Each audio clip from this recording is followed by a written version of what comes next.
ఈరోజు మన వీడియోలో యూడేస్ ప్లస్ సైట్లో ఇన్యాక్టివ్ స్టూడెంట్ని యాక్టివ్ స్టూడెంట్లోకి అంటే ఇన్యాక్టివ్ స్టేటస్లో ఉన్నటువంటి స్టూడెంట్స్ని డ్రాప్ బాక్స్లోకి పంపించి మళ్ళీ మనం యాక్టివ్లోకి ఎలా యాడ్ చేసుకోవాలి అనే విషయం గురించి మనం ఈరోజు వీడియోలో ఒకసారి చూద్దాం.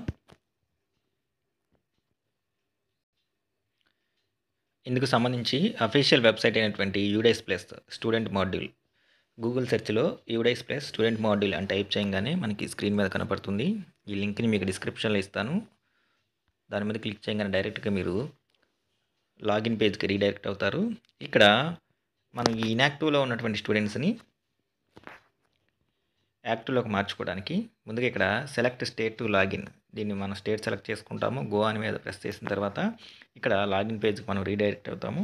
ఇక్కడ వచ్చేసరికి మామూలుగా అయితే యూడేస్ ప్లస్ సైట్లో మిగతా అన్ని యాక్టివిటీస్ కూడా మనం మన యొక్క స్కూల్ డైస్ కోడ్ లాగిన్తో లోపల అన్నీ కూడా మనం చేసుకోవడం జరుగుతుంది. కానీ ఈ ఇన్యాక్టివ్ స్టూడెంట్స్ని డ్రాప్ బాక్స్లో పంపించి మళ్ళీ యాక్టివ్లోకి మార్చుకునే ప్రాసెస్ అనేది మన కన్సర్న్ స్కూల్ లాగిన్లో ఉండదు. ఇది వచ్చేసరికి మన మండలానికి సంబంధించినటువంటి ఎంఆర్సి అంటే ఎంఐఎస్ వారి లాగిన్లో ఉంటుంది. ఆ లాగిన్లో మాత్రమే మనం దీన్ని చేసుకోగలము. కాబట్టి ఇట్లా ఇన్యాక్టివ్లో ఉన్నటువంటి స్టూడెంట్స్ ఎవరైనా ఉంటే వారిని మీరు మళ్ళీ యాక్టివ్లోకి మార్చుకోవాలి అంటే ముందుగా వాళ్ళని డ్రాప్ బాక్స్లో వేసి తర్వాత మన ఇంపోర్ట్ ఆప్షన్ ద్వారా మళ్ళీ మనం యాడ్ చేసుకోవాలన్నమాట. కాబట్టి ఇవేమన్నా చేయాల్సి వస్తే మీరు కన్సర్న్ ఎంఆర్సీకి వెళ్ళి అక్కడ ఎంఐఎస్ గారి లాగిన్లో ఇవన్నీ చేయాల్సి ఉంటుంది. సో ఇక్కడ ముందు యూజర్ ఐడి పాస్వర్డ్ దగ్గర ఎంఐఎస్ గారు వారి యొక్క login credentials user ID password enter చేసి కనపడుతున్నటువంటి క్యాప్చా కోడ్ ఎంటర్ చేసి లాగిన్ అనే ఆప్షన్ ద్వారా ముందుగా సైట్లోకి లాగిన్ అవ్వాలి.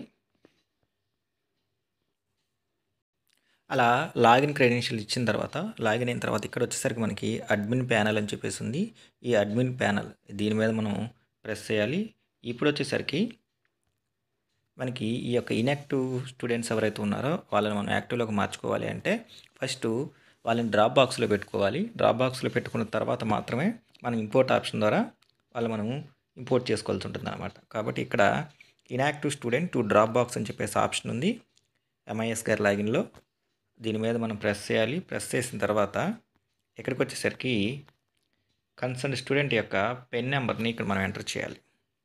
కన్సర్న్ స్టూడెంట్ యొక్క పెన్ నెంబర్ ఎంటర్ చేసి గో అనే ఆప్షన్ మీద ప్రెస్ చేయగానే ఆటోమేటిక్గా స్టూడెంట్కి సంబంధించిన ఈ డీటెయిల్స్ మొత్తం కూడా current status, student name, Aadhaar, father name, date of birth, gender మొత్తం ఇవన్నీ కూడా మనకి ఇక్కడ అన్నీ కూడా డిస్ప్లే అవుతాయి.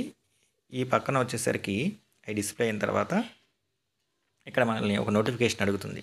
Do you want to the student to be send to drop box. ఇప్పుడు ఈ స్టూడెంట్ మనం డ్రాప్ బాక్స్లో పంపించాలి అని చెప్పేసి అనుకుంటున్నామా.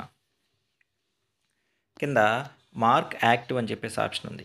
ఆ డీటెయిల్స్ అన్ని కూడా సెలెక్ట్ చేసుకున్న తర్వాత మార్క్ యాక్టివ్ అనే ఆప్షన్ మీద మనం సెలెక్ట్ చేయగానే ఆటోమేటిక్గా successfully send to drop box అని చెప్పేసి గ్రీన్ కలర్లో మనకు ఒక నోటిఫికేషన్ రావడం జరుగుతుంది.